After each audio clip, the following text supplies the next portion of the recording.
Abríamos la espalda de la víctima y sacábamos el corazón, lo cortábamos en trocitos y nos lo comíamos. Es el mayor tabú del mundo. ¿Por qué se siente incómoda la gente si yo me como mi propia grasa? Puede que sepa mejor que la de una vaca o un cerdo. Es el tema recurrente de nuestras peores pesadillas, pero ha ocurrido una y otra vez a lo largo de la historia. Ver a alguien comerse el cadáver de otro ser humano es algo sorprendente e impactante. Y hoy en día sigue ocurriendo.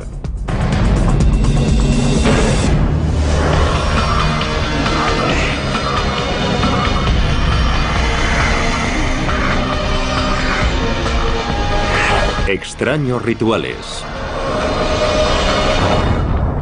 Caníbales.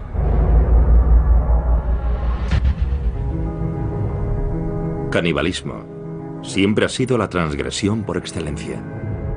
Es un viaje en el que una vez has cruzado la línea, ya no hay marcha atrás a los ojos de mucha gente. Siempre hay algo peligroso en ti. Las personas que han comido a otros seres humanos siempre nos han fascinado y horrorizado. Cuando pensamos en canibalismo, nos sentimos especialmente incómodos si pensamos en un miembro de nuestra sociedad involucrado en un comportamiento caníbal. Es mucho más cómodo pensar en alguien que hace algo así en un lugar muy lejano o que lo hizo hace mucho tiempo. Pero la verdad es que el canibalismo no forma parte solo de la historia antigua. Desde las junglas de África Occidental hasta las galerías de arte del Tokio moderno, los seres humanos siguen haciendo lo impensable y consumiendo carne humana. El término caníbal se acuñó cuando Cristóbal Colón llegó a la costa noroeste de Cuba en noviembre de 1492. Los nativos arawak le contaron relatos terribles sobre una tribu devoradora de hombres a los que llamaban caribes. Debemos tener en cuenta que él esperaba encontrarse caníbales. Al encontrar a alguien que era salvaje e incivilizado, había muchas posibilidades de que fuese caníbal o al menos eso se pensaba. Aunque los historiadores posteriores pusieron en duda la veracidad de esos relatos, la palabra caribe fue modificada por los españoles en canib y posteriormente en caníbal, y pronto se convirtió en el término habitual para designar a quienes se alimentan de carne humana. 3 décadas después de Colón, el conquistador español Hernán Cortés llegó a Tenochtitlán, el centro del imperio azteca. Y lo que vio allí en el templo de la Gran Pirámide pronto se convirtió en materia de leyenda. Los conquistadores describieron decenas de miles de calaveras humanas apiladas, templos por los que corría la sangre humana y que estaban llenos de cadáveres desmembrados. Cortaban los brazos, las piernas y la cabeza, y se comían los brazos y las piernas en banquetes ceremoniales. Los guerreros aztecas que conseguían más víctimas para el sacrificio ritual eran recompensados con dinero y poder. Los sacerdotes tenían el gran honor de comerse el corazón de la víctima del sacrificio. En 1996, en una Liberia destrozada por la guerra, los periodistas se encontraron cara a cara con una nueva generación de caníbales de guerra. La República de Liberia, situada en África Occidental, se hizo famosa por las terribles imágenes de los soldados menores de edad que corrían enloquecidos por su capital, Monrovia. Hay una imagen grabada, la del típico niño soldado africano con una AK-47. Pero en realidad hoy los niños son utilizados como soldados en casi 20 países en todo el mundo. En Liberia, niños de apenas 7 años fueron obligados a alistarse en unidades militares y a cometer atrocidades increíbles, incluido canibalismo. A veces los comandantes obligaban a los niños a cometer atrocidades, incluso contra miembros de su propia familia o su comunidad, para que al niño le resultase casi imposible huir y volver a casa.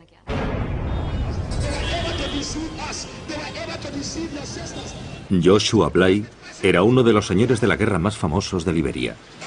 Presume de ser responsable personalmente de la muerte de más de 20.000 hombres, mujeres y niños. Él y sus seguidores además practicaron el canibalismo. Creían que comer corazones humanos les hacía invencibles. Si me disparas no pasará nada. Si un hombre se pone ante mí con un lanzagranadas, yo me quedo allí y digo, vuelve al lanzador, solo con un dedo, sin protección, nada. Y cuando digo vuelve al lanzador, la granada da la vuelta. Yo sabía que nada podía matarme, esa era mi idea. Unámonos en nombre de Jesús, que Dios os bendiga.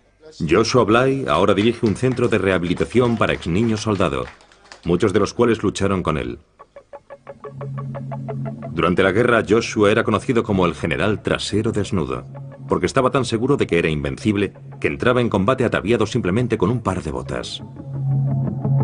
Luchaba desnudo porque nuestra tradición me había concedido poderes. Según las tradiciones ancestrales de su tribu, Joshua fue elegido para ser ordenado sacerdote por el dios de su tribu, Nyambe Agwe. Tenía 11 años. Mi padre me llamó. Me cogió en sus brazos y lloró, lloró y lloró. Le pregunté qué le pasaba y me contestó: hijo mío, has nacido para este propósito. Has nacido para ser el sacerdote tradicional de esta tribu. Así que han venido a por ti. De repente,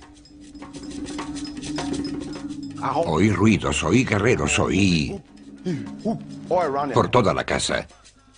Hubo bailes y gritos. Los ancianos de la aldea llevaron a Joshua hasta una enorme roca en la que vivía su dios Nyambe Agwe. Me quedé de pie ante aquella roca 3 días y 3 noches. Vi literalmente cómo la roca ascendía. Me quedé allí de pie y después la roca volvió a la tierra y giró sobre mí. Cuando miré qué había debajo de la roca, vi un enorme monstruo. Le miré a la cara y la tenía deformada. Entonces me saludó y me dijo: hijo mío, bienvenido. Le pregunté: ¿eres Nyambe Agwe? Y me contestó: sí, lo soy. Nyambe Agwe implantó depósitos de fuerza bajo la piel del niño. Le dijo que le darían poderes sobrenaturales para proteger a la aldea y para asegurar el éxito de sus cosechas. A cambio de estos poderes, Nyambe Agwe exigió a Joshua que continuase con la tradición de su tribu y realizase sacrificios humanos rituales. Me dijo que tenía muchos sacerdotes que no cumplían con las tradiciones y que tenía que matarlos. Se escogieron víctimas para el sacrificio entre los ancianos de la aldea, para que Joshua pudiese hacer las ofrendas tradicionales a Nyambe Agwe. Yo era un hombre mágico. Era un superhombre. Más aún, cumplía un deber para con mi tribu: asegurarme de que estaban protegidos. En 1980, un miembro de la tribu de Joshua, Samuel Doe, derrocó al gobierno liberiano. El deber de Joshua como sacerdote de Doe era llevar a cabo sacrificios humanos. Los glóbulos blancos de las víctimas se usaban como pociones mágicas para asegurar el poder de Doe. El sargento mayor Samuel Canyon Doe era el presidente, así que inyectamos su fama en la mente de la gente, tomando estos glóbulos blancos y llevándolos a diferentes restaurantes y pagándole a los dueños de esos restaurantes para que los incluyesen en el menú. Así, todos los que comían en ese comedor automáticamente temían al presidente Doe. Cuando Samuel Doe fue asesinado en 1990, Joshua Bly se nombró a sí mismo general trasero desnudo y tomó el mando de una unidad de niño soldado. Fue el comienzo de los 6 años del reinado de terror de Joshua, convertido en uno de los más sangrientos señores de la guerra de Liberia. El sacerdote liberiano Joshua Bly cambió su nombre por el de general trasero desnudo cuando asumió el mando de un grupo de soldados en la guerra civil de Liberia. Pasé de ser un sacerdote a ser un guerrero tradicional. En aquella época yo tenía 14 años.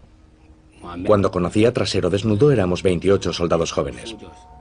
Como la mayoría de los niños soldado, Sarti Bropley no decidió libremente ir a la guerra. Mi padre fue asesinado por los soldados rebeldes. Y mi madre estaba sola. Mis hermanos y hermanas eran niños. Y en aquella época, si no eras soldado, no podías salir a trabajar ni conseguir comida para tus padres, que acababan muriendo de hambre. Así fue como me metí en la guerra. Como guerrero tradicional, Joshua empleó el sacrificio humano y el canibalismo ritual para otorgar poder y proteger a sus jóvenes soldados. Nos dijo que debíamos bañarnos en sangre y beberla.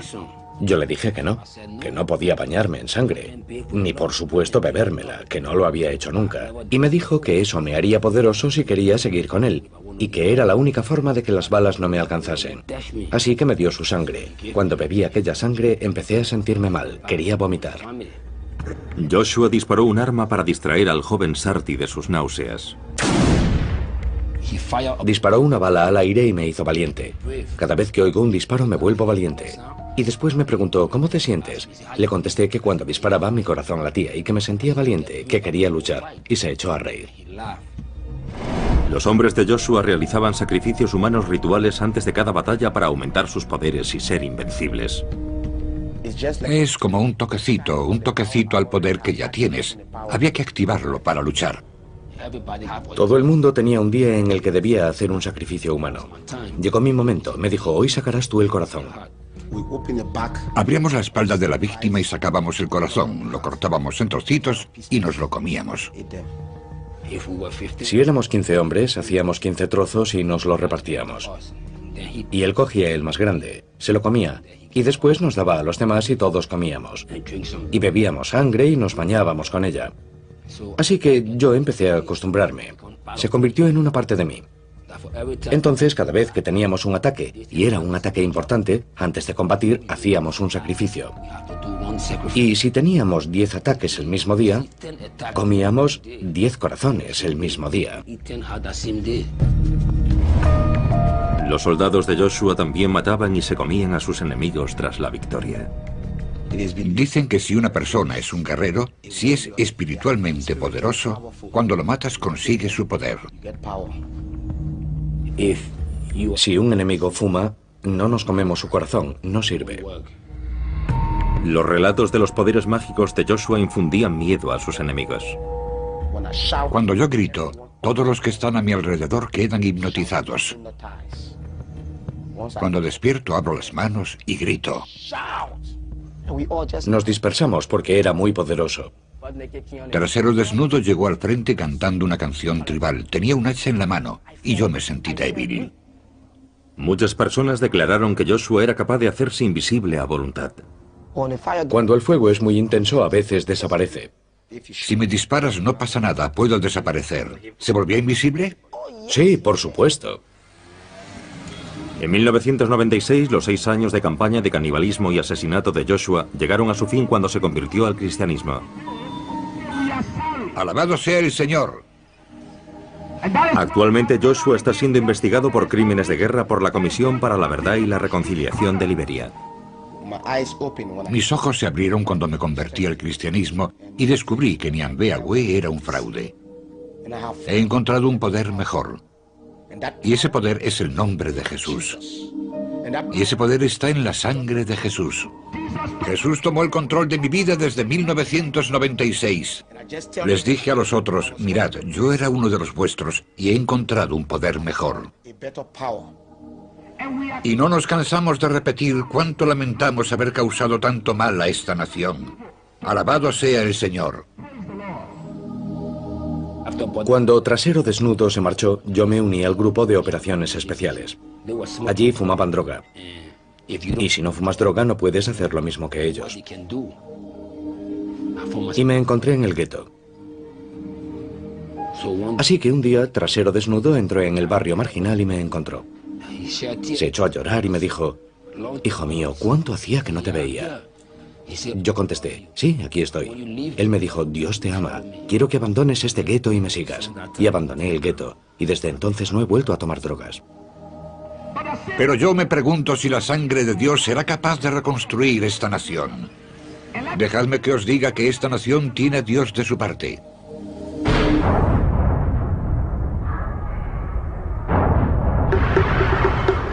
A lo largo de la historia, el canibalismo y la religión a menudo han ido de la mano. En las islas Trobriand, las familias comían a sus seres queridos fallecidos en señal de respeto. El consumo de ciertas partes del cuerpo humano en el marco de determinados rituales funerarios está considerado una forma de compartir el destino de una persona a la que estás muy unido. La filosofía subyacente es muy sublime. En realidad es muy profunda y hermosa en muchos sentidos. La idea del canibalismo se encuentra incluso en la base del ritual de comunión cristiano. Esta es mi sangre. Podemos entender la idea de que Jesús entre en el pan y en el vino, que se convierta en su carne y sangre. Te amamos y te alabamos, Señor. Gracias, Señor. El cristianismo encontró su primer caldo de cultivo en la antigua Roma, una sociedad plagada de violencia ritual. Y de los primitivos cristianos se rumoreaba que con la Sagrada Comunión celebraban un ritual caníbal. Adelante, clava tu cuchillo en el bebé, recibe la sangre joven y fresca, moja tu pan en ella, tómala libremente. Los romanos usaron las acusaciones de canibalismo para justificar la persecución de los primeros cristianos. Esa acusación nos permite comprender cómo entenderían otros pueblos las tradiciones cristianas occidentales, o cómo malinterpretarían esas tradiciones, del mismo modo que nosotros podemos malinterpretar las tradiciones de otras sociedades. En la Varanasi actual, en el norte de la India, hay una secta hindú conocida como los Aguri, que también padece los rumores de canibalismo. Hay mucha mala prensa popular que describe a los Aguri como salvajes de mirada aterradora. Los Aguri son seguidores del dios hindú Shiva. Sus rituales sagrados implican abrazar todo aquello que consideran repulsivo. Agur literalmente significa no horrible, y en realidad es un estado mental. Es un estado psicoespiritual en el que no hay discriminación ni aversión o miedo contra nada o nadie. Según las tradiciones ancestrales de los Aguri, el camino por excelencia hacia la iluminación se encuentra a través del tabú definitivo, comer un cadáver humano. Los Aguri creían que el mayor miedo que tienen los seres humanos es el temor a su propia muerte, y que este miedo es una barrera para la iluminación espiritual. Y enfrentándonos al miedo a la muerte podemos alcanzar ese estado con mayor facilidad. Pero en la India moderna la tradición caníbal de los Aguri ya no es aceptable. Las personas de mi secta comen carne y beben vino para satisfacer sus deseos, pero es por decisión propia. No tienes que comer carne para alcanzar la iluminación. Yo soy un Aguri y nunca he probado el vino ni la carne, y estoy en el camino de la iluminación. Hoy en día, para superar su aversión a la muerte y la podredumbre, los santones Aguri modernos viven en crematorios, visten sudarios funerarios y beben de calaveras humanas. La meditación Aguri puede hacerse en cualquier parte. Los crematorios son lugares tranquilos, y allí encontramos ayudas para la meditación. Los santones Aguri mantienen los templos crematorios dedicados a Shiva, el primer Aguri, y atienden el fuego sagrado, al que llaman Duni. Este Duni lleva casi 100 años ardiendo. Yo recojo la madera de las piras funerarias una vez que la familia se ha marchado. Todos los días consigo un poco. El Duni es el último eslabón que vincula a los Aguri modernos con su pasado caníbal. En un ritual de canibalismo simbólico, los santones cocinan sus alimentos en las ascuas calientes que han dejado las piras funerarias. Cocinamos en el Duni y nos comemos esos alimentos. El Duni ayuda a los santos y a los sadhus a tener una voluntad fuerte y les confiere una especie de poder espiritual. Los devotos hindúes creen que el contacto de los Aguri con las cenizas humanas les da el poder de sanar. Cuando alguien quiere curarse, toma las cenizas del Duni y las aplica a la zona en la que tienen el problema, como harían con cualquier medicina, y las ingieren. Y también se las llevan a casa y las usan ritualmente. A la mayoría de los Aguri actuales, la antigua tradición de comer carne humana les produce tanto horror como a un cristiano moderno. Hace años la gente comía carne y bebía alcohol en este templo, pero se dieron cuenta de que lo que hacían estaba mal. Pero el ritual más famoso de los Aguri no es enteramente cosa del pasado. Sabe un poquito dulce y hace que la lengua se te hinche.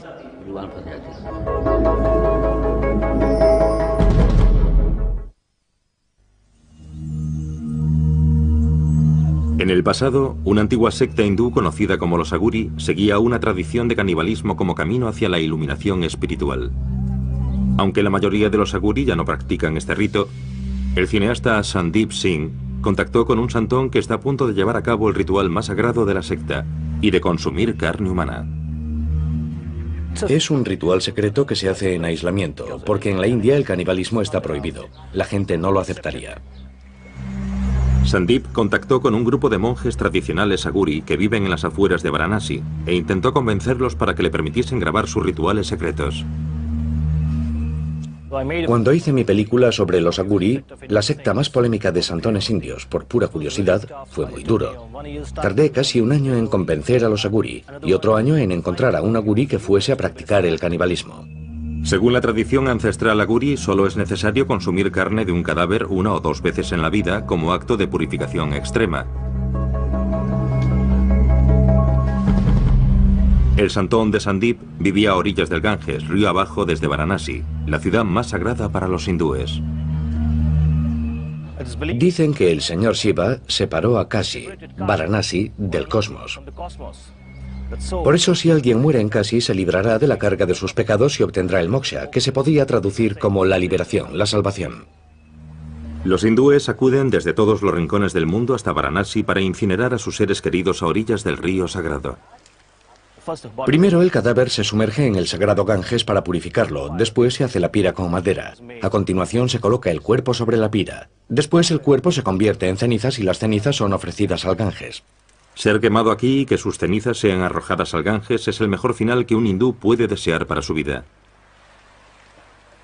Pero no todos los cadáveres se creman. Hay 5 tipos de personas que no se queman una vez que han muerto. Son los santones, las mujeres solteras, las mujeres embarazadas, los niños pequeños y personas que han muerto por la mordedura de una serpiente o de lepra. No han tenido una vida completa, así que no se queman. No son ofrecidos al fuego, sino que son entregados al Ganges como ofrenda. Los monjes aguri de Sandeep esperaron día tras día a orillas del Ganges a que apareciese uno de esos cadáveres. Esperamos 3 meses y medio, 90 días, a que los aguri encontrasen un cadáver. Encontraron un cadáver flotando en el Ganges y lo sacaron del río. Y lo llevaron al lugar en el que rezan sus oraciones. Primero le ofreció flores al cadáver. Después lo lavó con agua del Ganges. Después se sentó sobre el cadáver para meditar. Y por último, cortó una parte del cadáver, de la zona del brazo, y empezó a comer.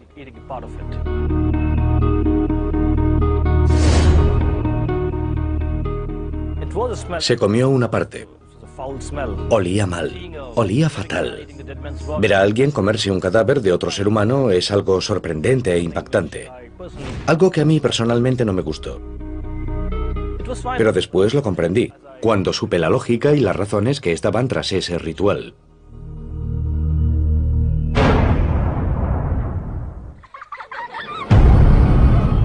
El miedo a ser comido es algo que casi todos los niños conocen. Gracias a cuentos infantiles como el de Hansel y Gretel. Os aplastaré y os comeré. O Juanito y las habas mágicas.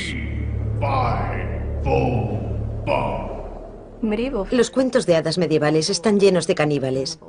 Aparecen también en relatos mucho más antiguos como los de la mitología griega. Así que el caníbal literario es una figura común. Son personajes con los que te encuentras cuando te sales del camino marcado. La lección que esto enseña a la gente es que es peligroso explorar. Es peligroso salirse de los límites de tu sociedad. Pero para algunas personas el caníbal que acecha en los bosques se ha convertido en una parte de su vida de fantasía. Muchas personas de diferentes culturas han relacionado el impulso sexual y el amor romántico con la comida y el acto de comer. Los enamorados suelen usar términos relacionados con el apetito como quiero comerte, estás buenísimo, o te comería enterito.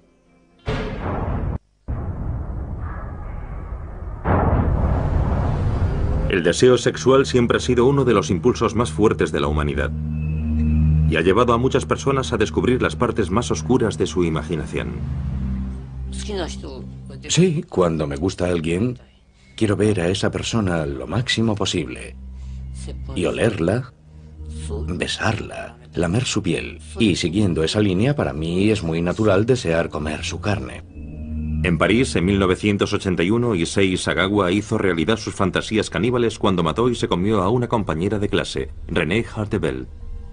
Disparó a René en la nuca con un rifle del calibre 22 cuando ella rechazó sus proposiciones. Después procedió a desmembrar e ingerir partes de su cuerpo. 2 días después, cuando intentaba deshacerse de su cadáver mutilado en un parque, fue detenido por la policía francesa. Los tribunales franceses le declararon incapacitado mentalmente y hoy vive en Tokio y es un hombre libre.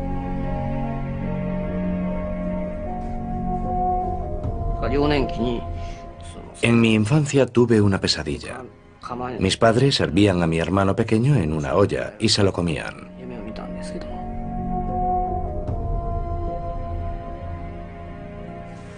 Mis padres y mi hermano son gente normal, así que todavía no entiendo por qué yo soy el único que tenía esa extraña obsesión con el canibalismo. No lo entiendo. Y me gustaría averiguarlo antes de morir. Como había matado a una chica y me la había comido, creía que nunca podría volver a salir con nadie. Pero la primera carta que recibí en la cárcel francesa fue de una alumna de un instituto japonés. La segunda carta fue de una mujer francesa de unos 30 años que me decía que yo era una víctima de una sociedad dominada por los hombres. Me sorprendió. Siempre me he preguntado por qué les fascinaba tanto. Todavía no sé cuál es la razón. Si yo no fuese un criminal, sino una persona normal, nunca me acercaría a un criminal como yo. Issei ha sido protagonista de programas de televisión, reportajes de prensa, páginas web y canciones de rock. Pero a pesar de la fascinación de la opinión pública con su crimen, en su vida diaria Issei es tratado como un proscrito. Incluso en mi propio barrio, cuando la gente se entera de quién soy, me ignoran completamente si los saludo por la calle. Es un odio total. Sé que es algo natural, pero sigue siendo duro. Por supuesto, antes de pensar en mi vida, debo pensar en René y en su familia. Ellos sufren un dolor terrible. Si yo me encontrase en su lugar, si mi hija hubiera sido devorada por un hombre pequeño y de cara amarilla, creo que realmente no podría soportarlo. Incapaz de encontrar trabajo, Issei dedica sus días a explorar su obsesión por el cuerpo femenino en sus dibujos y pinturas. Desde muy joven, siempre me he sentido atraído por las mujeres occidentales. Y todo comenzó con Grace Kelly. Empecé a comer por las nalgas, así que estoy obsesionado con las nalgas. Vi una foto como esta y no pude resistirme a dibujarla. Prefiero las nalgas a los pechos, pero estos me parecieron bonitos, así que los dibujé. A la hora de comer, los pechos son todo grasa y realmente no son comestibles. Esta es la señorita Aya Ueto. Es muy popular últimamente. No solo quiero comérmela, sino que creo que es una actriz con muchísimo talento. Y todavía es joven. Más de 20 años después de que su crimen conmoviese al mundo, Issei se ha hecho famoso entre un público completamente nuevo, a través de una exposición en una galería de arte. Este es un momento feliz. Toda esta gente es muy joven y además hay mujeres guapas. El caníbal Issei Sagawa es rechazado por la mayoría de la sociedad japonesa, pero esta noche su fama le ha permitido escapar momentáneamente de su aislamiento. Una pequeña exposición en una galería de arte local. Yo tenía 20 años cuando leí el famoso libro Cartas de Sagawa. Sinceramente no sabía nada más sobre él. No tenía ni idea de a qué se había dedicado desde entonces. No sabía que pintaba. Están todas desnudas. No debería enseñárselos a mujeres. Son maravillosos. Le he hecho algunas preguntas y su forma de hablar es encantadora. En cierta medida he quedado satisfecha. El incidente me tocó muy de cerca. Yo no quería comerme a nadie, pero tengo secretos que no puedo contarle a nadie. Y estoy de acuerdo con él en que todos queremos compartir esos secretos. Esas partes que ha dibujado son partes blandas del cuerpo humano. Estoy seguro de que esa es su obsesión y por eso las ha dibujado. Estos cuerpos a mí me parecen japoneses, pero esa cara es occidental. Me pregunto, ¿qué es lo que le gustará ahora? Este es un momento feliz. Vivo solo, pero toda esta gente es muy joven. Y además hay mujeres muy guapas. Es muy divertido. Esto me recuerda las ganas que tenía de divertirme así. Cuando estás solo no haces más que pensar.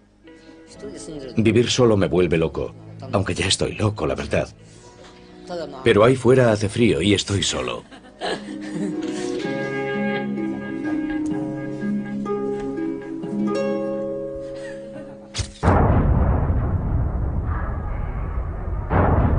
Los seres humanos se han sentado cómodamente en lo alto de la cadena alimenticia durante siglos. Así que es natural que uno de los mayores tabúes que rodean al canibalismo sea nuestro miedo a convertirnos en una fuente de alimento. Si llegásemos a considerarnos carne, comida, acabaríamos con la idea de que somos especiales. Y eso chocaría con cualquier noción de lo que significa ser humano. Desde el siglo XIV, cuando los marineros náufragos echaban a suertes quién sería el primero en servir de alimento, hasta el accidente aéreo de 1972 en los Andes, circunstancias extremas a lo largo de la historia han obligado a diferentes personas a superar el mayor tabú de todos y a ver al prójimo como comida. Este tipo de situaciones llega al corazón de las personas cuando se enteran de ellas, porque hay un miedo primario a dos cosas. Una, a encontrarse en una situación en la que tienes tanta hambre que no te queda otra alternativa que comerte a alguien que conoces. Y dos, a que te coman. Desde el asedio de Jerusalén en el año 70 después de Cristo al sitio de Leningrado durante la Segunda Guerra Mundial, las poblaciones hambrientas se han visto obligadas a alimentarse de los muertos y de los vivos. En Leningrado, los cadáveres abandonados eran convertidos en carne para consumo, y los niños desaparecían misteriosamente. Al final, la policía se vio obligada a formar una división dedicada únicamente a perseguir casos de canibalismo. Los asesinos cumplen su condena y vuelven a la sociedad. El canibalismo es diferente porque es la transgresión de una regla social profundamente arraigada. Es algo con lo que las personas se sienten permanentemente incómodas. En la década de 1840, en el oeste americano, el famoso grupo de inmigrantes conocido como Donner Party recurrió al canibalismo al quedar atrapado en la nieve, en las montañas de Sierra Nevada. Cuando James Reed llegó con el grupo de rescate, le horrorizó lo que vio. Sus camaradas supervivientes, rodeados por los restos de su atroz festín, parecían más demonios que seres humanos. Estos inmigrantes atrapados en la nieve intentaron por todos los medios evitar canibalizar a sus muertos. Estas personas hambrientas llegaron a describir cómo comían en platos de porcelana y usaban cuchillos y tenedores para mantener cierta apariencia de civilización. La gente está más cómoda si ve a los caníbales como salvajes, porque nadie quiere pensar que sería capaz de entregarse a ese tipo de comportamiento.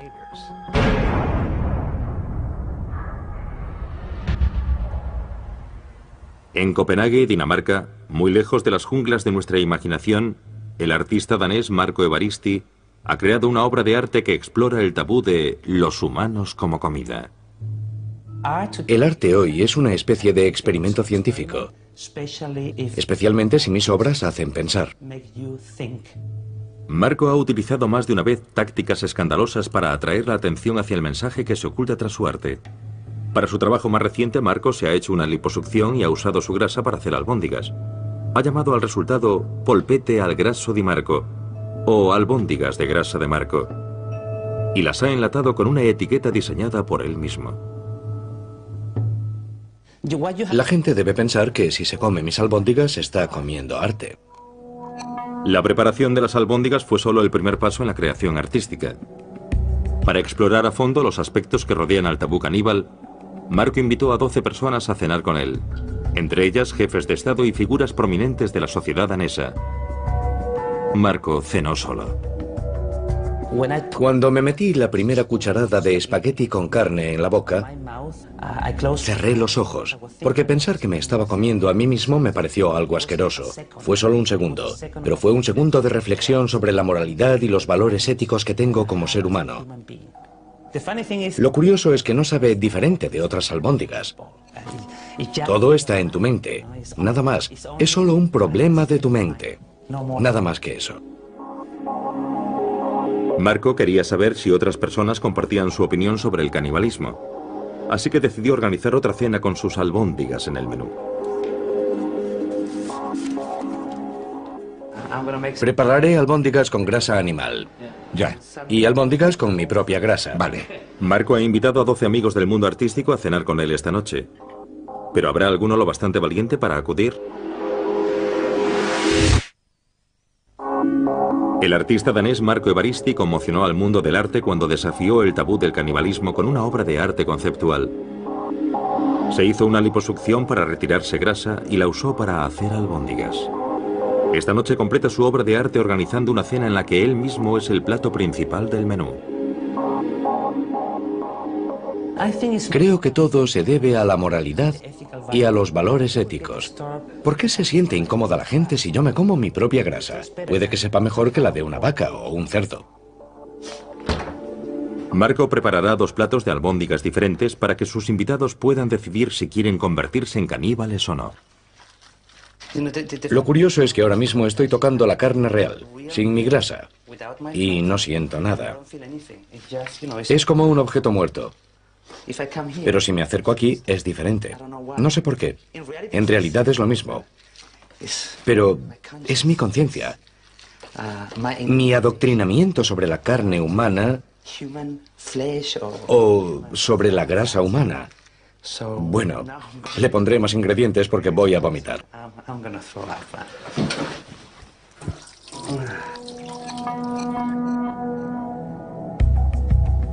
Marco ha invitado a 12 amigos del mundo del arte a tomar parte en su experimento sobre el canibalismo. Entre los invitados se encuentra a Mary-Louise Sorizzo, historiadora del arte. Tenemos una representación amplia de personas. Marco los conoce un poco a todos. Son personas con las que creo que todos nos podemos comparar. Así que será interesante ver quién cenará qué esta noche. El elemento central de la velada artística de esta noche serán las albóndigas preparadas con la grasa corporal de Marco. He devorado arte toda mi vida, así que creo que aceptaré la invitación. De las 12 personas que fueron invitadas, solo 7 han sido lo bastante valientes para acudir. ¿Huele bien? ¿Cuál es cuál? Vale, estas llevan mi grasa y las grandes son albóndigas normales, ¿vale? Se parecen mucho. Las he preparado exactamente igual. La única diferencia es que he puesto un poco de mi grasa en unas y en las otras nada. Las damas primero. Yo normalmente no suelo comer mucha carne, así que me pondré sobre todo pasta. ¿Quieres otra, una normal? ¿Sí o no? Soy normal, no caníbal. ¿Tú tienes más contenido en grasa que los animales o es igual? La grasa es grasa, no hay diferencia. Porque tú eres delgado, Marco. No sé de dónde has sacado la grasa.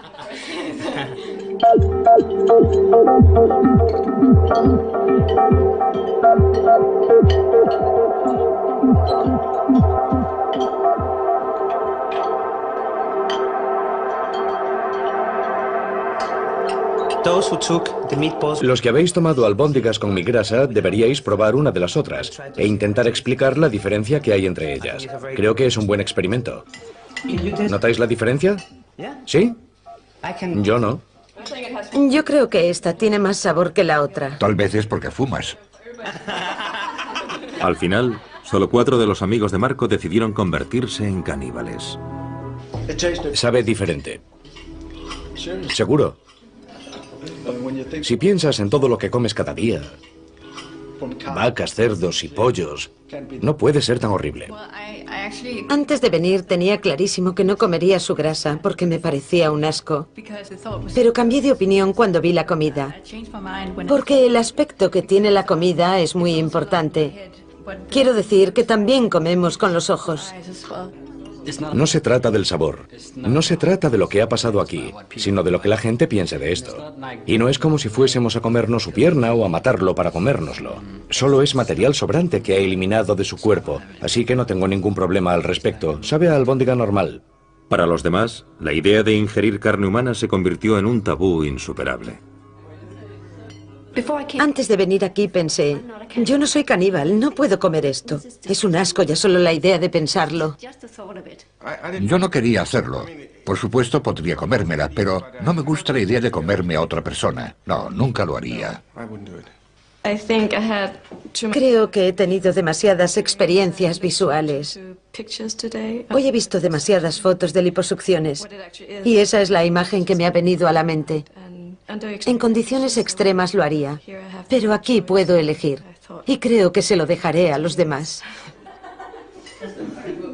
Hablamos de diferencias culturales, de si alguien debería comer algo o no debería comerlo para sobrevivir, y sobre arte. Creo que con esto la gente pensará un poco más, y la próxima vez que vayan al supermercado quizás sean más conscientes de lo que se llevan del supermercado. El canibalismo ejerce una fascinación especial sobre nuestra sociedad, porque es uno de los últimos tabúes. Es una de las últimas zonas prohibidas. Nos cautiva porque siempre encontramos fascinante lo prohibido. Desde que la humanidad existe, el canibalismo nos ha fascinado y espeluznado a la vez. ¿Seguiremos contemplando con horror a quienes recurren al canibalismo para obtener placer sexual, poder militar Cuando era pequeño, e inspiración espiritual? Pero si usted se encontrase ante la posibilidad de morir de hambre, ¿qué medidas tomaría para sobrevivir?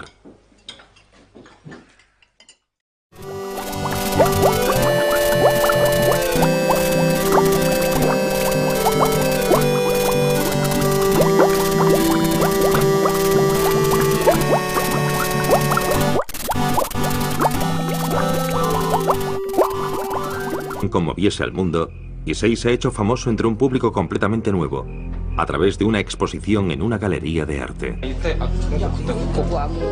Este es un momento feliz. Toda esta gente es muy joven, y además hay mujeres guapas. El caníbal Issei Sagawa es rechazado por la mayoría de la sociedad japonesa, pero esta noche su fama le ha permitido escapar momentáneamente de su aislamiento. Una pequeña exposición en una galería de arte local. Yo tenía 20 años cuando leí el famoso libro Cartas de Sagawa. Sinceramente no sabía nada más sobre él. No tenía ni idea de a qué se había dedicado desde entonces. No sabía qué pintaba. Están todas desnudas. No debería enseñárselos a mujeres. Son maravillosos. Le he hecho algunas preguntas y su forma de hablar es encantadora. En cierta medida he quedado satisfecha. El incidente me tocó muy de cerca. Yo no quería comerme a nadie, pero tengo secretos que no puedo contarle a nadie. Y estoy de acuerdo con él en que todos queremos compartir esos secretos. Esas partes que ha dibujado son partes blandas del cuerpo humano. Estoy seguro de que esa es su obsesión y por eso las ha dibujado. Estos cuerpos a mí me parecen japoneses, pero esa cara es occidental. Me pregunto, ¿qué es lo que le gustará ahora? Este es un momento feliz. Vivo solo, pero toda esta gente es muy joven. Y además hay mujeres muy guapas. Es muy divertido. Esto me recuerda las ganas que tenía de divertirme así. Cuando estás solo no haces más que pensar. Vivir solo me vuelve loco, aunque ya estoy loco, la verdad. Pero ahí fuera hace frío y estoy solo.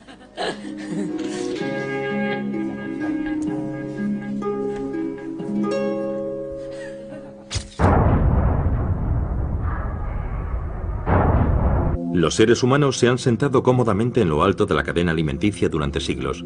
Así que es natural que uno de los mayores tabúes que rodean al canibalismo sea nuestro miedo a convertirnos en una fuente de alimento.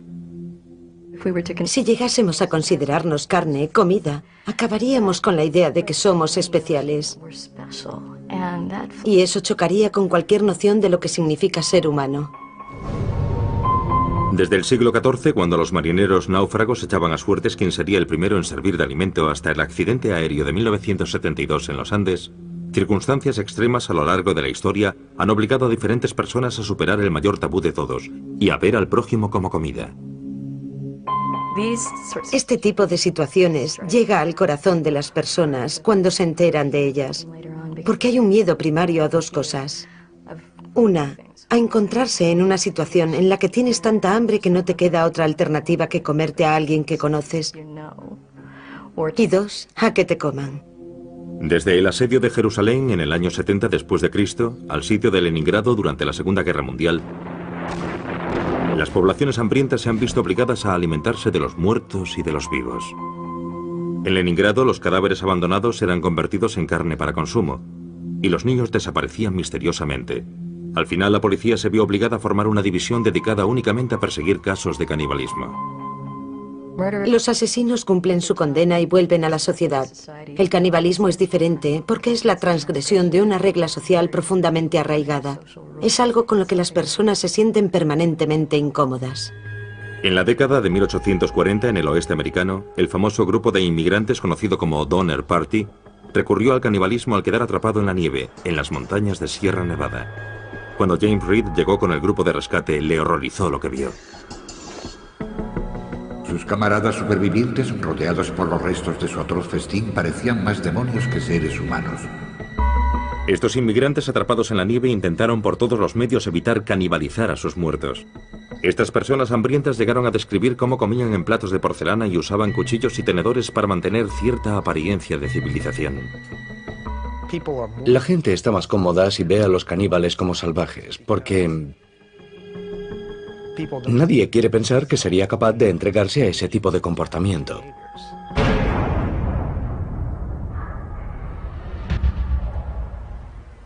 En Copenhague, Dinamarca, muy lejos de las junglas de nuestra imaginación, el artista danés Marco Evaristi ha creado una obra de arte que explora el tabú de los humanos como comida. El arte hoy es una especie de experimento científico, especialmente si mis obras hacen pensar. Marco ha utilizado más de una vez tácticas escandalosas para atraer la atención hacia el mensaje que se oculta tras su arte. Para su trabajo más reciente, Marco se ha hecho una liposucción y ha usado su grasa para hacer albóndigas. Ha llamado al resultado polpette al grasso di Marco, o albóndigas de grasa de Marco, y las ha enlatado con una etiqueta diseñada por él mismo. La gente debe pensar que si se come mis albóndigas está comiendo arte. La preparación de las albóndigas fue solo el primer paso en la creación artística. Para explorar a fondo los aspectos que rodean al tabú caníbal, Marco invitó a 12 personas a cenar con él, entre ellas jefes de Estado y figuras prominentes de la sociedad danesa. Marco cenó solo. Cuando me metí la primera cucharada de espagueti con carne en la boca, cerré los ojos, porque pensar que me estaba comiendo a mí mismo me pareció algo asqueroso. Fue solo un segundo, pero fue un segundo de reflexión sobre la moralidad y los valores éticos que tengo como ser humano. Lo curioso es que no sabe diferente de otras albóndigas. Todo está en tu mente, nada más. Es solo un problema de tu mente, nada más que eso. Marco quería saber si otras personas compartían su opinión sobre el canibalismo, así que decidió organizar otra cena con sus albóndigas en el menú. Prepararé albóndigas con grasa animal. Ya. Y albóndigas con mi propia grasa. Vale. Marco ha invitado a 12 amigos del mundo artístico a cenar con él esta noche. ¿Pero habrá alguno lo bastante valiente para acudir? El artista danés Marco Evaristi conmocionó al mundo del arte cuando desafió el tabú del canibalismo con una obra de arte.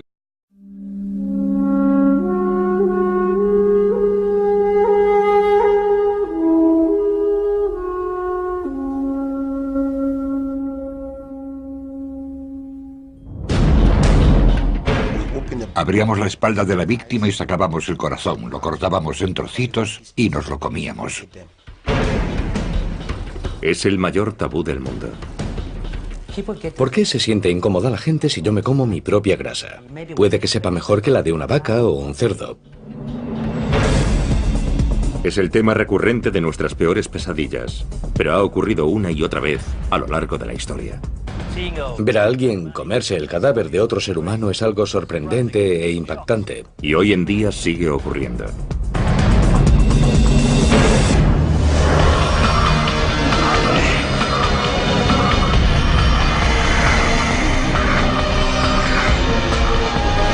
Extraños rituales. Caníbales.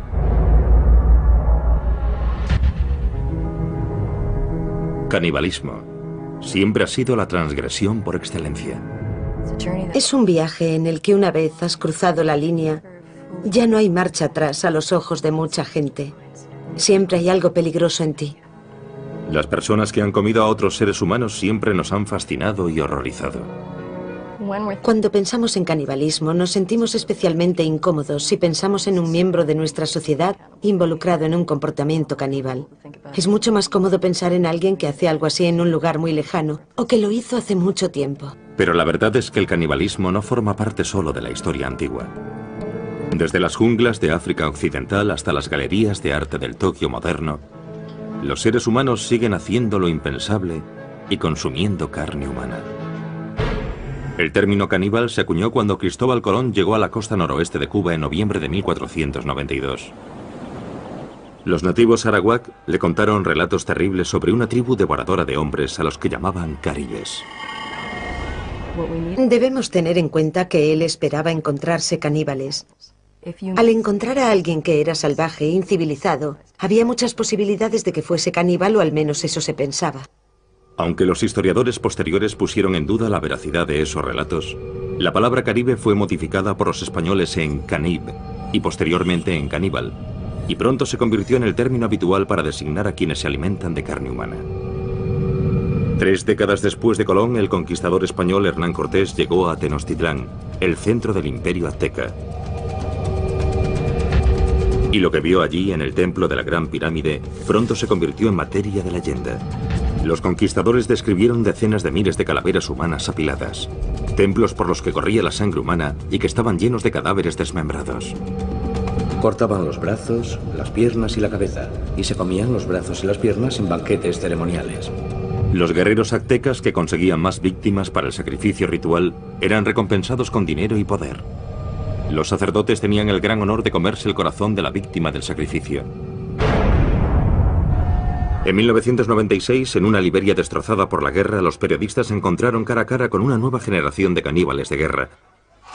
La República de Liberia, situada en África Occidental, se hizo famosa por las terribles imágenes de los soldados menores de edad que corrían enloquecidos por su capital, Monrovia. Hay una imagen grabada, la del típico niño soldado africano con una AK-47. Pero en realidad hoy los niños son utilizados como soldados en casi 20 países en todo el mundo. En Liberia, niños de apenas 7 años fueron obligados a alistarse en unidades militares y a cometer atrocidades increíbles, incluido canibalismo. A veces los comandantes obligaban a los niños a cometer atrocidades, incluso contra miembros de su propia familia o su comunidad, para que al niño le resultase casi imposible huir y volver a casa.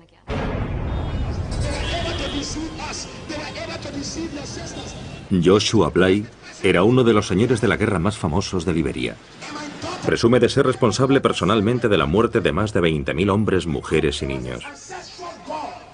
Él y sus seguidores además practicaron el canibalismo. Creían que comer corazones humanos les hacía invencibles. Si me disparas no pasará nada. Si un hombre se pone ante mí con un lanzagranadas, yo me quedo allí y digo, vuelve al lanzador. Solo con un dedo, sin protección, nada. Y cuando digo, vuelve al lanzador, la granada da la vuelta. Yo sabía que nada podía matarme, esa era mi idea. Unámonos en nombre de Jesús, que Dios os bendiga. Joshua Bly ahora dirige un centro de rehabilitación para exniños soldado, muchos de los cuales lucharon con él.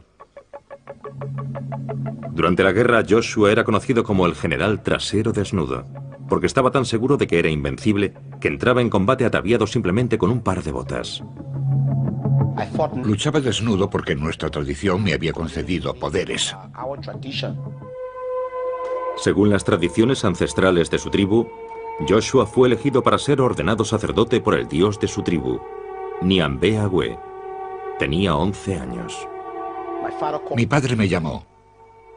Me cogió en sus brazos y lloró, lloró y lloró.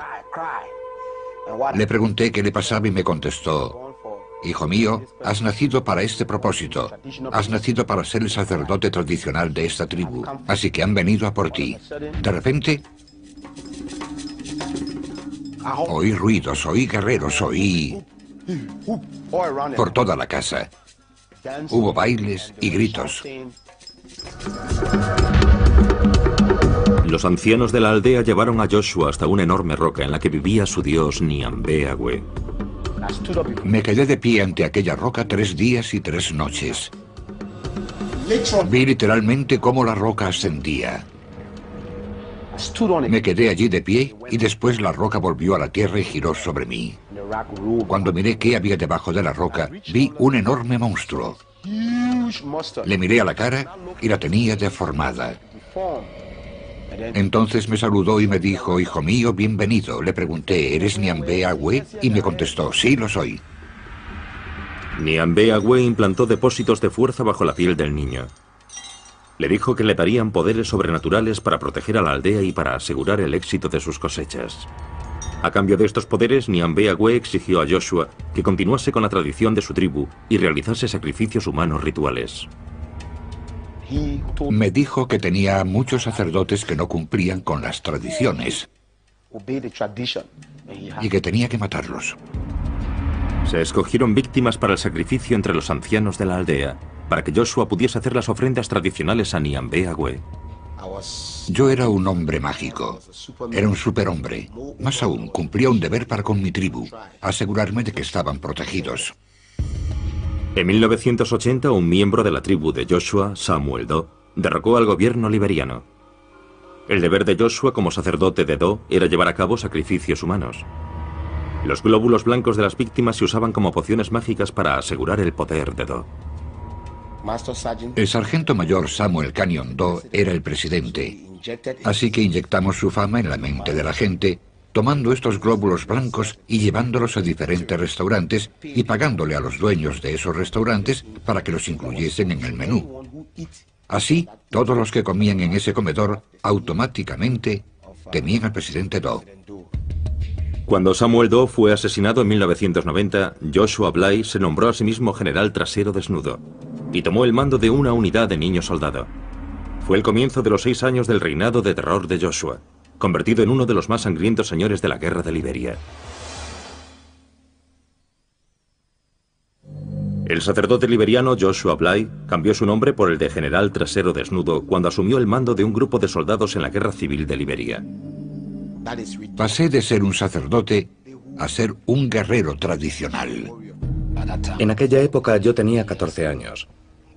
Cuando conocí a Trasero Desnudo éramos 28 soldados jóvenes. Como la mayoría de los niños soldado, Sarti Bropley no decidió libremente ir a la guerra. Mi padre fue asesinado por los soldados rebeldes. Y mi madre estaba sola. Mis hermanos y hermanas eran niños. Y en aquella época, si no eras soldado, no podías salir a trabajar ni conseguir comida para tus padres, que acababan muriendo de hambre. Así fue como me metí en la guerra. Como guerrero tradicional, Joshua empleó el sacrificio humano y el canibalismo ritual para otorgar poder y proteger a sus jóvenes soldados. Nos dijo que debíamos bañarnos en sangre y beberla. Yo le dije que no podía bañarme en sangre, ni por supuesto bebérmela, que no lo había hecho nunca. Y me dijo que eso me haría poderoso si quería seguir con él, y que era la única forma de que las balas no me alcanzasen. Así que me dio su sangre. Cuando bebí aquella sangre empecé a sentirme mal, quería vomitar. Joshua disparó un arma para distraer al joven Sarti de sus náuseas. Disparó una bala al aire y me hizo valiente. Cada vez que oigo un disparo me vuelvo valiente. Y después me preguntó: ¿cómo te sientes? Le contesté que cuando disparaba mi corazón latía y que me sentía valiente, que quería luchar, y se echó a reír. Los hombres de Joshua realizaban sacrificios humanos rituales antes de cada batalla para aumentar sus poderes y ser invencibles. Es como un toquecito al poder que ya tienes. Había que activarlo para luchar. Todo el mundo tenía un día en el que debía hacer un sacrificio humano. Llegó mi momento. Me dijo, hoy sacarás tú el corazón. Abríamos la espalda de la víctima y sacábamos el corazón, lo cortábamos en trocitos y nos lo comíamos. Si éramos 15 hombres, hacíamos 15 trozos y nos los repartíamos. Y él cogía el más grande, se lo comía, y después nos daba a los demás y todos comíamos. Y bebíamos sangre y nos bañábamos con ella. Así que yo empecé a acostumbrarme. Se convirtió en una parte de mí. Entonces, cada vez que teníamos un ataque, y era un ataque importante, antes de combatir, hacíamos un sacrificio. Y si teníamos 10 ataques el mismo día, comíamos 10 corazones el mismo día. Los soldados de Joshua también mataban y se comían a sus enemigos tras la victoria. Dicen que si una persona es un guerrero, si es espiritualmente poderoso, cuando lo matas consigue su poder. Si un enemigo fuma, no nos comemos su corazón, no sirve. Los relatos de los poderes mágicos de Joshua infundían miedo a sus enemigos. Cuando yo grito, todos los que están a mi alrededor quedan hipnotizados. Cuando despierto, abro las manos y grito. Nos dispersamos porque era muy poderoso. Trasero Desnudo llegó al frente cantando una canción tribal. Tenía un hacha en la mano y yo me sentí débil. Muchas personas declararon que Joshua era capaz de hacerse invisible a voluntad. Cuando el fuego es muy intenso, a veces desaparece. Si me disparas no pasa nada, puedo desaparecer. ¿Se volvió invisible? Sí, por supuesto. En 1996, los 6 años de campaña de canibalismo y asesinato de Joshua llegaron a su fin cuando se convirtió al cristianismo. ¡Alabado sea el Señor! Actualmente Joshua está siendo investigado por crímenes de guerra por la Comisión para la Verdad y la Reconciliación de Liberia. Mis ojos se abrieron cuando me convertí al cristianismo y descubrí que Nyambea-Gwe era un fraude. He encontrado un poder mejor. Y ese poder es el nombre de Jesús. Y ese poder está en la sangre de Jesús. Jesús tomó el control de mi vida desde 1996. Les dije a los otros, mirad, yo era uno de los vuestros y he encontrado un poder mejor. Y no nos cansamos de repetir cuánto lamentamos haber causado tanto mal a esta nación. Alabado sea el Señor. Cuando Trasero Desnudo se marchó, yo me uní al grupo de operaciones especiales. Allí fumaban droga. Y si no fumas droga, no puedes hacer lo mismo que ellos. Y me encontré en el gueto. Así que un día, Trasero Desnudo entró en el barrio marginal y me encontró. Se echó a llorar y me dijo, hijo mío, ¿cuánto hacía que no te veía? Yo contesté, sí, aquí estoy. Él me dijo, Dios te ama, quiero que abandones este gueto y me sigas. Y abandoné el gueto, y desde entonces no he vuelto a tomar drogas. Pero yo me pregunto si la sangre de Dios será capaz de reconstruir esta nación. Dejadme que os diga que esta nación tiene a Dios de su parte.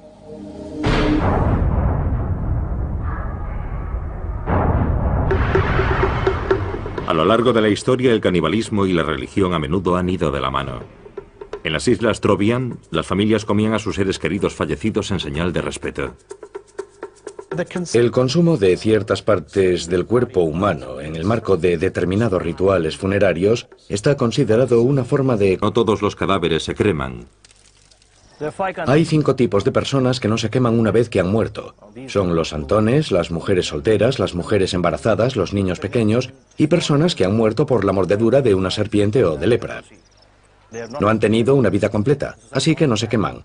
No son ofrecidos al fuego, sino que son entregados al Ganges como ofrenda. Los monjes Aguri de Sandip esperaron día tras día a orillas del Ganges a que apareciese uno de esos cadáveres. Esperamos 3 meses y medio, 90 días, a que los Aguri encontrasen un cadáver. Encontraron un cadáver flotando en el Ganges y lo sacaron del río. Y lo llevaron al lugar en el que rezan sus oraciones. Primero le ofreció flores al cadáver. Después lo lavó con agua del Ganges. Después se sentó sobre el cadáver para meditar. Y por último, cortó una parte del cadáver, de la zona del brazo, y empezó a comer.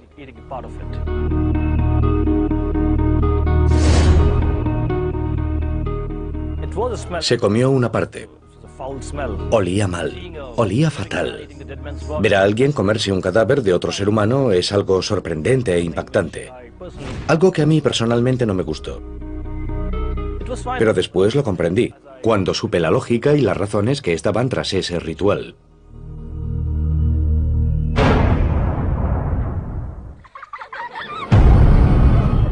El miedo a ser comido es algo que casi todos los niños conocen.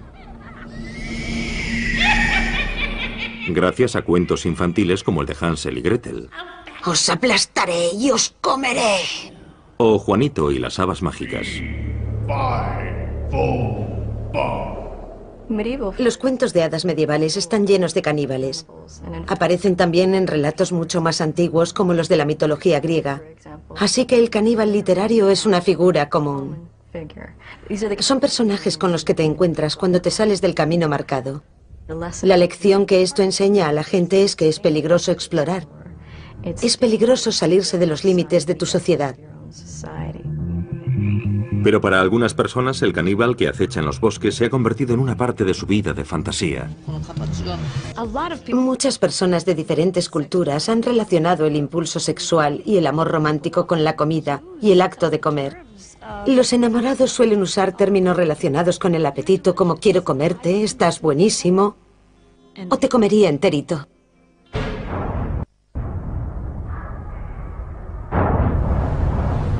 El deseo sexual siempre ha sido uno de los impulsos más fuertes de la humanidad y ha llevado a muchas personas a descubrir las partes más oscuras de su imaginación. Sí, cuando me gusta alguien, quiero ver a esa persona lo máximo posible y olerla, besarla, lamer su piel. Y siguiendo esa línea, para mí es muy natural desear comer su carne. En París, en 1981, Issei Sagawa hizo realidad sus fantasías caníbales cuando mató y se comió a una compañera de clase, Renée Hartebel. Disparó a Renée en la nuca con un rifle del calibre 22 cuando ella rechazó sus proposiciones. Después procedió a desmembrar e ingerir partes de su cuerpo. 2 días después, cuando intentaba deshacerse de su cadáver mutilado en un parque, fue detenido por la policía francesa. Los tribunales franceses le declararon incapacitado mentalmente y hoy vive en Tokio y es un hombre libre.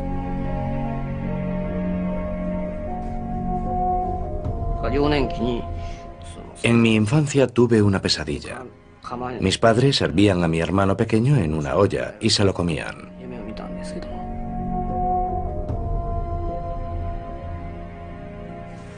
Mis padres y mi hermano son gente normal, así que todavía no entiendo por qué yo soy el único que tenía esa extraña obsesión con el canibalismo. No lo entiendo. Y me gustaría averiguarlo antes de morir. Como había matado a una chica y me la había comido, creía que nunca podría volver a salir con nadie. Pero la primera carta que recibí en la cárcel francesa fue de una alumna de un instituto japonés.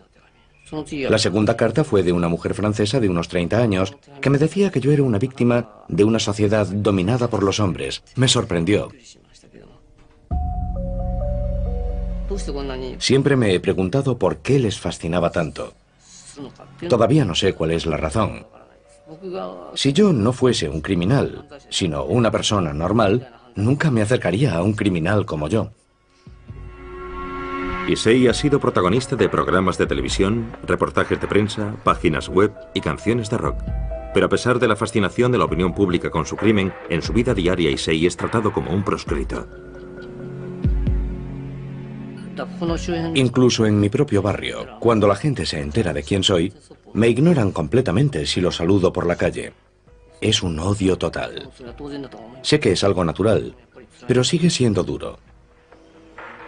Por supuesto, antes de pensar en mi vida, debo pensar en René y en su familia. Ellos sufren un dolor terrible. Si yo me encontrase en su lugar, si mi hija hubiera sido devorada por un hombre pequeño y de cara amarilla, creo que realmente no podría soportarlo. Incapaz de encontrar trabajo, Issei dedica sus días a explorar su obsesión por el cuerpo femenino en sus dibujos y pinturas. Desde muy joven, siempre me he sentido atraído por las mujeres occidentales. Y todo comenzó con Grace Kelly. Empecé a comer por las nalgas, así que estoy obsesionado con las nalgas. Vi una foto como esta y no pude resistirme a dibujarla. Prefiero las nalgas a los pechos, pero estos me parecieron bonitos, así que los dibujé. A la hora de comer, los pechos son todo grasa y realmente no son comestibles. Esta es la señorita Aya Ueto.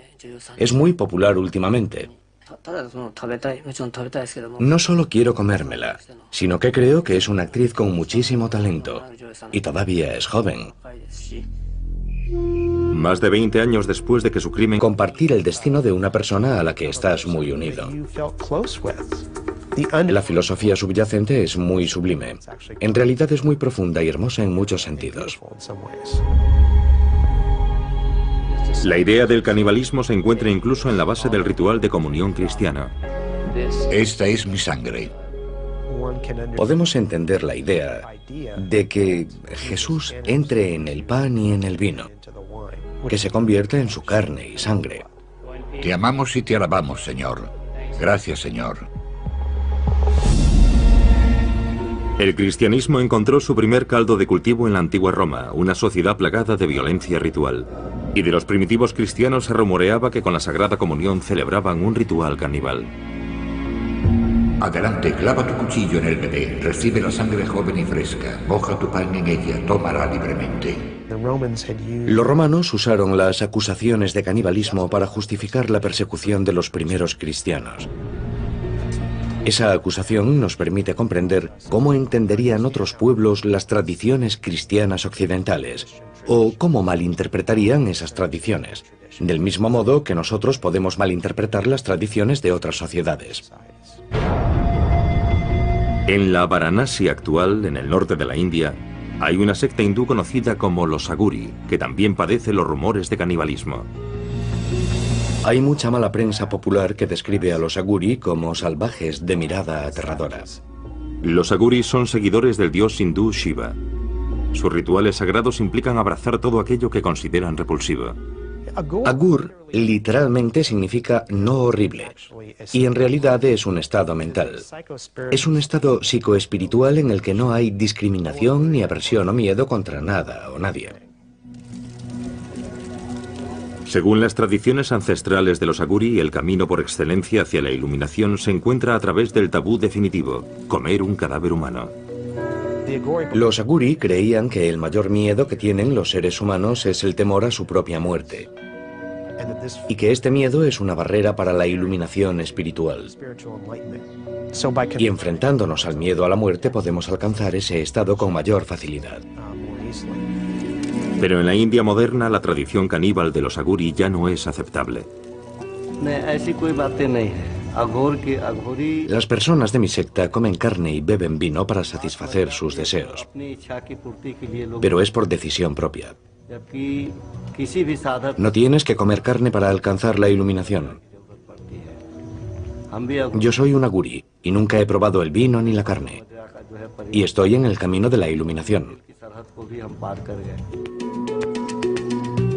Hoy en día, para superar su aversión a la muerte y la podredumbre, los santones Aguri modernos viven en crematorios, visten sudarios funerarios y beben de calaveras humanas. La meditación Aguri puede hacerse en cualquier parte. Los crematorios son lugares tranquilos, y allí encontramos ayudas para la meditación. Los santones Aguri mantienen los templos crematorios dedicados a Shiva, el primer Aguri, y atienden el fuego sagrado, al que llaman Duni.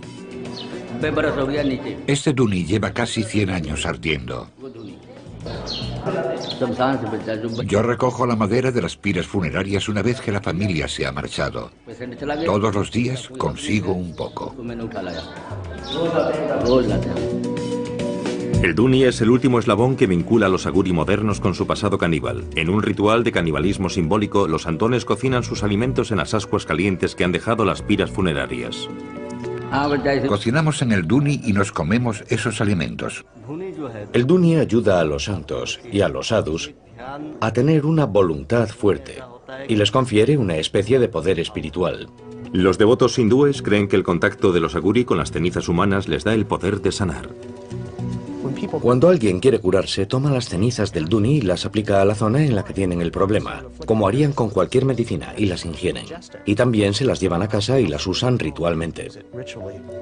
A la mayoría de los Aguri actuales, la antigua tradición de comer carne humana les produce tanto horror como a un cristiano moderno. Hace años la gente comía carne y bebía alcohol en este templo, pero se dieron cuenta de que lo que hacían estaba mal. Pero el ritual más famoso de los Aguri no es enteramente cosa del pasado. Sabe un poquito dulce y hace que la lengua se te hinche.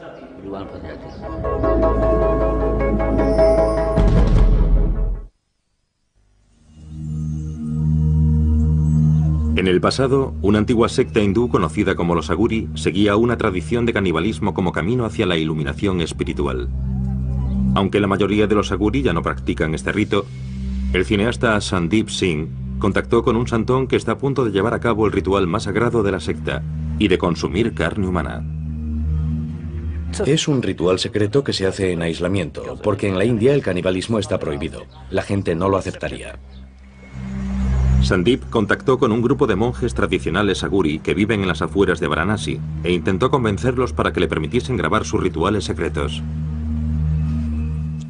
Cuando hice mi película sobre los Aguri, la secta más polémica de santones indios, por pura curiosidad, fue muy duro. Tardé casi un año en convencer a los Aguri y otro año en encontrar a un Aguri que fuese a practicar el canibalismo. Según la tradición ancestral Aguri, solo es necesario consumir carne de un cadáver 1 o 2 veces en la vida como acto de purificación extrema. El santón de Sandeep vivía a orillas del Ganges, río abajo desde Varanasi, la ciudad más sagrada para los hindúes. Dicen que el señor Shiva separó a Kashi, Varanasi, del cosmos. Por eso, si alguien muere en Kashi, se librará de la carga de sus pecados y obtendrá el moksha, que se podría traducir como la liberación, la salvación. Los hindúes acuden desde todos los rincones del mundo hasta Varanasi para incinerar a sus seres queridos a orillas del río sagrado. Primero el cadáver se sumerge en el sagrado Ganges para purificarlo, después se hace la pira con madera. A continuación se coloca el cuerpo sobre la pira. Después el cuerpo se convierte en cenizas y las cenizas son ofrecidas al Ganges. Ser quemado aquí y que sus cenizas sean arrojadas al Ganges es el mejor final que un hindú puede desear para su vida. Pero no. El sacerdote liberiano Joshua Bly cambió su nombre por el de general trasero desnudo cuando asumió el mando de un grupo de soldados en la Guerra Civil de Liberia. Pasé de ser un sacerdote a ser un guerrero tradicional. En aquella época yo tenía 14 años. Cuando conocí a Trasero Desnudo éramos 28 soldados jóvenes. Como la mayoría de los niños soldados, Sarti Bropley no decidió libremente ir a la guerra. Mi padre fue asesinado por los soldados rebeldes. Y mi madre estaba sola. Mis hermanos y hermanas eran niños.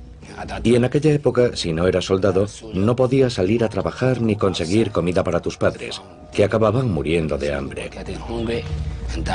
Así fue como me metí en la guerra. Como guerrero tradicional, Joshua empleó el sacrificio humano y el canibalismo ritual para otorgar poder y proteger a sus jóvenes soldados. Nos dijo que debíamos bañarnos en sangre y beberla. Yo le dije que no podía bañarme en sangre, ni por supuesto bebérmela, que no lo había hecho nunca. Y me dijo que eso me haría poderoso si quería seguir con él, y que era la única forma de que las balas no me alcanzasen. Así que me dio su sangre. Cuando bebí aquella sangre empecé a sentirme mal, quería vomitar.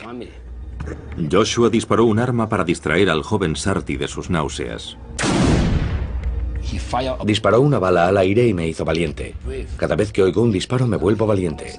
Y después me preguntó, ¿cómo te sientes? Le contesté que cuando disparaba mi corazón latía y que me sentía valiente, que quería luchar. Y se echó a reír. Los hombres de Joshua realizaban sacrificios humanos rituales antes de cada batalla para aumentar sus poderes y ser invencibles. Es como un toquecito al poder que ya tienes. Había que activarlo para luchar. Todo el mundo tenía un día en el que debía hacer un sacrificio humano. Llegó mi momento. Me dijo, hoy sacarás tú el corazón. Abríamos la espalda de la víctima y sacábamos el corazón, lo cortábamos en trocitos y nos lo comíamos.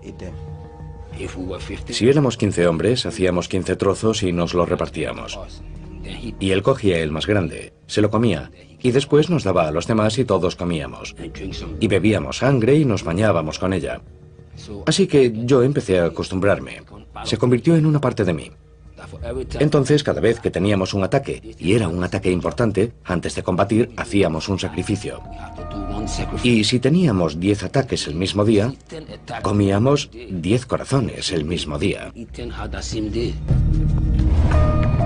Los soldados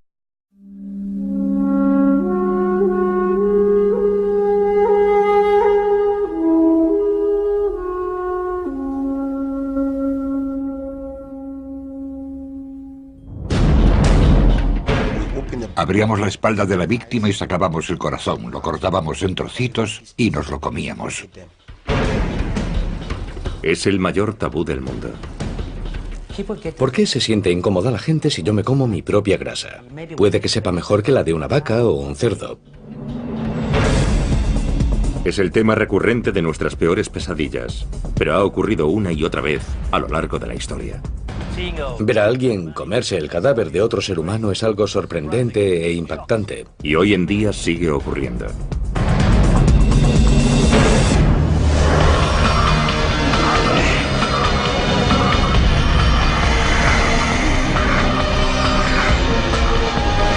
Extraños rituales.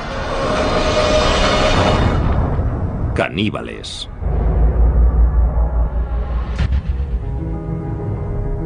Canibalismo siempre ha sido la transgresión por excelencia. Es un viaje en el que una vez has cruzado la línea, ya no hay marcha atrás a los ojos de mucha gente. Siempre hay algo peligroso en ti. Las personas que han comido a otros seres humanos siempre nos han fascinado y horrorizado. Cuando pensamos en canibalismo, nos sentimos especialmente incómodos si pensamos en un miembro de nuestra sociedad involucrado en un comportamiento caníbal. Es mucho más cómodo pensar en alguien que hace algo así en un lugar muy lejano o que lo hizo hace mucho tiempo. Pero la verdad es que el canibalismo no forma parte solo de la historia antigua. Desde las junglas de África Occidental hasta las galerías de arte del Tokio moderno, los seres humanos siguen haciendo lo impensable y consumiendo carne humana. El término caníbal se acuñó cuando Cristóbal Colón llegó a la costa noroeste de Cuba en noviembre de 1492. Los nativos arawak le contaron relatos terribles sobre una tribu devoradora de hombres a los que llamaban caribes. Debemos tener en cuenta que él esperaba encontrarse caníbales. Al encontrar a alguien que era salvaje e incivilizado, había muchas posibilidades de que fuese caníbal, o al menos eso se pensaba.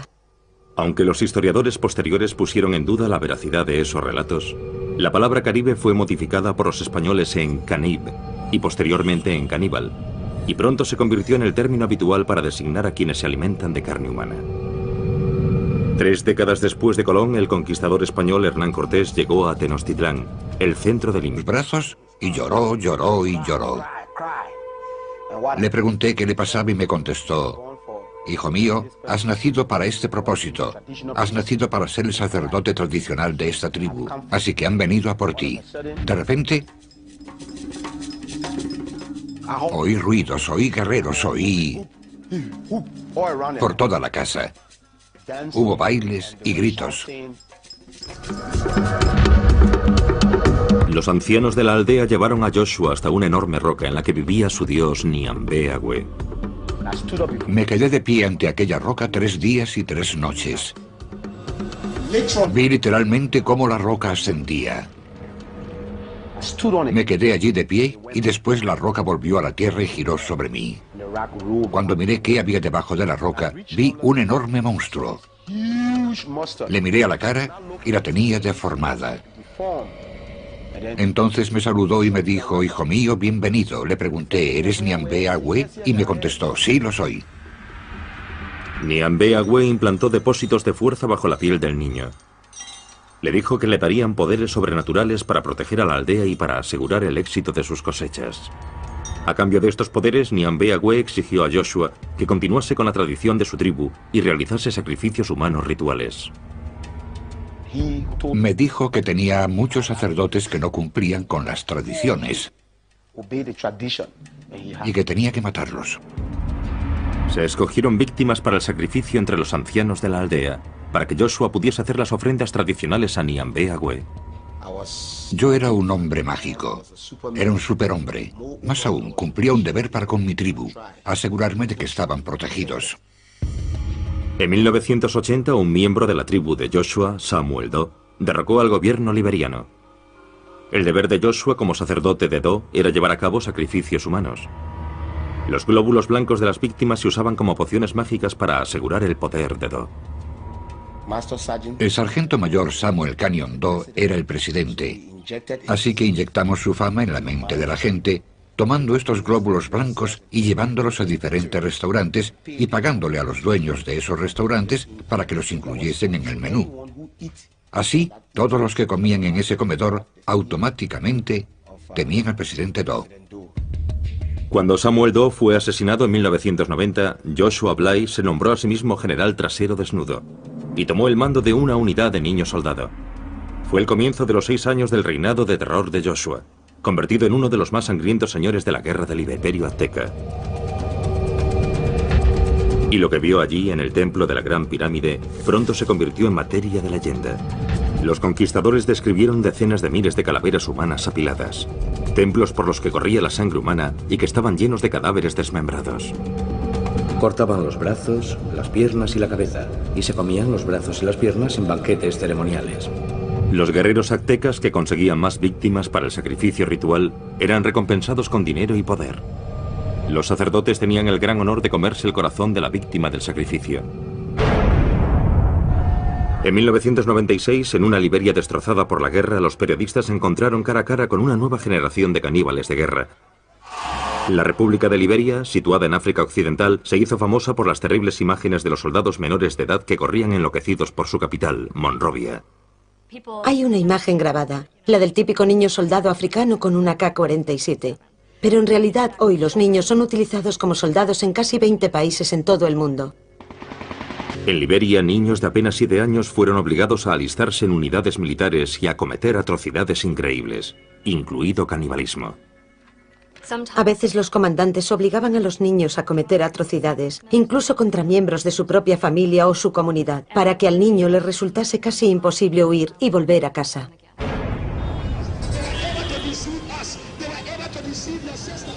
Joshua Bly era uno de los señores de la guerra más famosos de Liberia. Presume de ser responsable personalmente de la muerte de más de 20.000 hombres, mujeres y niños. Él y sus seguidores además practicaron el canibalismo. Creían que comer corazones humanos les hacía invencibles. Si me disparas no pasará nada. Si un hombre se pone ante mí con un lanzagranadas, yo me quedo allí y digo, vuelve al lanzador. Solo con un dedo, sin protección, nada. Y cuando digo vuelve al lanzador, la granada da la vuelta. Yo sabía que nada podía matarme, esa era mi idea. Unámonos en nombre de Jesús, que Dios os bendiga. Joshua Bly ahora dirige un centro de rehabilitación para ex niños soldado, muchos de los cuales lucharon con él. Durante la guerra, Joshua era conocido como el general trasero desnudo, porque estaba tan seguro de que era invencible que entraba en combate ataviado simplemente con un par de botas. Luchaba desnudo porque nuestra tradición me había concedido poderes. Según las tradiciones ancestrales de su tribu, Joshua fue elegido para ser ordenado sacerdote por el dios de su tribu, Niambeagüe. Tenía 11 años. Mi padre me llamó. Me cogió en sus soldados de Joshua también mataban y se comían a sus enemigos tras la victoria. Dicen que si una persona es un guerrero, si es espiritualmente poderoso, cuando lo matas consigue su poder. Si un enemigo fuma, no nos comemos su corazón, no sirve. Los relatos de los poderes mágicos de Joshua infundían miedo a sus enemigos. Cuando yo grito, todos los que están a mi alrededor quedan hipnotizados. Cuando despierto abro las manos y grito. Nos dispersamos porque era muy poderoso. Trasero Desnudo llegó al frente cantando una canción tribal. Tenía un hacha en la mano y yo me sentí débil. Muchas personas declararon que Joshua era capaz de hacerse invisible a voluntad. Cuando el fuego es muy intenso, a veces desaparece. Si me disparas no pasa nada, puedo desaparecer. ¿Se volvió invisible? Sí, por supuesto. En 1996, los 6 años de campaña de canibalismo y asesinato de Joshua llegaron a su fin cuando se convirtió al cristianismo. Alabado sea el Señor. Actualmente Joshua está siendo investigado por crímenes de guerra por la Comisión para la Verdad y la Reconciliación de Liberia. Mis ojos se abrieron cuando me convertí al cristianismo y descubrí que Nyambe Agüe era un fraude. He encontrado un poder mejor. Y ese poder es el nombre de Jesús. Y ese poder está en la sangre de Jesús. Jesús tomó el control de mi vida desde 1996. Les dije a los otros, mirad, yo era uno de los vuestros y he encontrado un poder mejor. Y no nos cansamos de repetir cuánto lamentamos haber causado tanto mal a esta nación. Alabado sea el Señor. Cuando Trasero Desnudo se marchó, yo me uní al grupo de operaciones especiales. Allí fumaban droga. Y si no fumas droga, no puedes hacer lo mismo que ellos. Y me encontré en el gueto. Así que un día, Trasero Desnudo entró en el barrio marginal y me encontró. Se echó a llorar y me dijo, hijo mío, ¿cuánto hacía que no te veía? Yo contesté, sí, aquí estoy. Él me dijo, Dios te ama, quiero que abandones este gueto y me sigas. Y abandoné el gueto, y desde entonces no he vuelto a tomar drogas. Pero yo me pregunto si la sangre de Dios será capaz de reconstruir esta nación. Dejadme que os diga que esta nación tiene a Dios de su parte.